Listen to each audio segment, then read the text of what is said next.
जय हिंद दोस्तों, एक बार फिर एक इम्पोर्टेंट टॉपिक के साथ आप सबके बीच उपस्थित हूँ। आज का इम्पोर्टेंट टॉपिक है navy SSR and navy AA की कट ऑफ के बारे में आप समझते होंगे कि कट ऑफ से मतलब है कि वह न्यूनतम क्वालिफिकेशन, वह मिनिमम क्वालिफिकेशन जो कि आपको एग्ज़ाम में अपीयर करने के लिए इतने मिनिमम परसेंटेज आपके पास होने ही चाहिए, तभी आप पेपर दे पाओगे।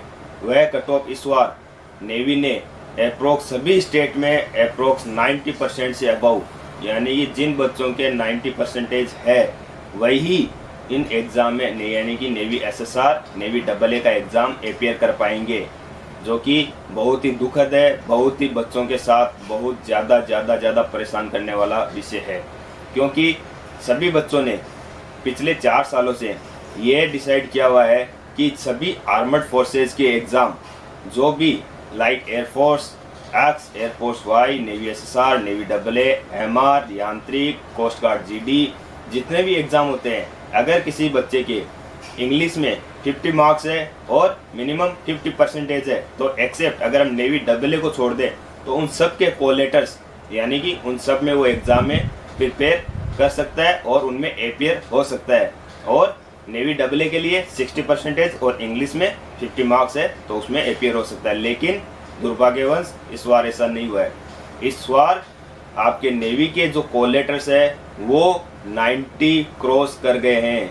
और इसका क्या कारण दिया है नेवी ने कारण दिया है कि कोविड की वजह से हम ज़्यादा भीड़ भाड़ नहीं कर सकते, और ज़्यादा भीड़ नहीं करने के कारण मिनिमम भीड़, और जो अपना अगस्त के अंदर बैच है 1 of 21 बैच को प्रिपेयर करने के लिए उनको जो बच्चे चाहिए वो भी हम प्रिपेयर कर लेंगे, वो भी हम ले लेंगे। लेकिन ये डिसीज़न इस बार बच्चों के लिए सही नहीं है। क्यों सही नहीं है? क्योंकि जो बच्चे पिछले 2021 एंड 120 एंड 220 दोनों ही बैच के एग्ज़ाम नेवी नहीं करवा पाई थी।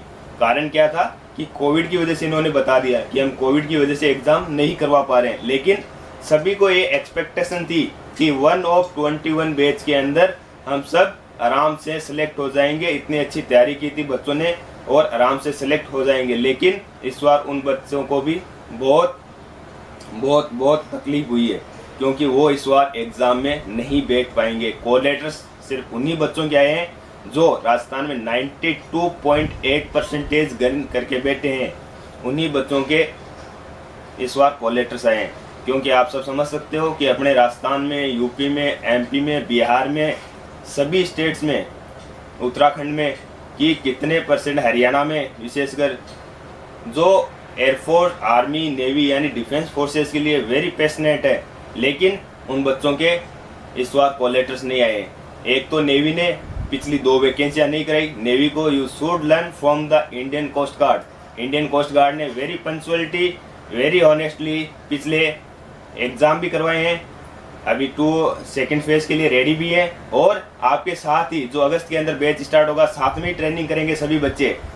चिल्का के अंदर INS चिल्का उड़ीसा में ही सभी बच्चे ट्रेनिंग करेंगे। उसमें आपके साथ ट्रेनिंग भी के लिए भी एकदम अच्छी तरीके से, पंक्चुअलिटी के साथ सब कुछ सिस्टमेटिक तरीके से काम कर रहे हैं। लेकिन नेवी इस चीज़ में असफल हुआ है।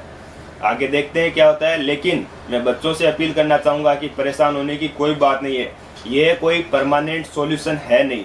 अगला बैच जो 2 of 21 आने वाला है उसका जल्दी ही, जैसे ही एग्ज़ाम क्लियर होते हैं जुलाई के अंदर उसका नोटिफिकेशन आ जाएगा। और जैसे ही नोटिफिकेशन आ जाएगा हम कोशिश करेंगे या देखते हैं कि जिस तरह से इस बार जो ये आए हैं कॉल लेटर्स आए हैं वो क्योंकि कोरोना की वजह से आए हैं कि ताकि वहाँ ज़्यादा भीड़ ना हो। मैक्सिमम 10,000 बच्चों के ही कॉल लेटर आए हैं। नेवी ने इसलिए ऐसा किया है क्योंकि हमें वहाँ पे 2500 बंदों को सिलेक्ट करना होता है, तो 10,000 बच्चों में से आराम से 2500 बंदे सिलेक्ट कर लेंगे। लेकिन इस बार ऐसा नहीं होगा, क्योंकि तब तक हो सकता है सब कुछ कोविड की नॉर्मल हो जाए और आगे हम सब कुछ अच्छे से करें। तो आप डिमोटिवेट नहीं होना है और कंटिन्यू आपकी तैयारी शुरू रखनी है। आगे आज या कल 1-2 दिन में ही एयरफोर्स का भी नोटिफिकेशन आना है। जैसे ही एयरफोर्स का नोटिफिकेशन आ जाएगा आप अपनी तैयारी चालू रखिए, और जैसे ही नोटिफिकेशन आएगा आपको एयरफोर्स के बारे में भी मैं आप अवेयर कर दूंगा कि कितने % पे ये कट ऑफ गई है और कब से कब तक आपके एग्ज़ाम होने हैं।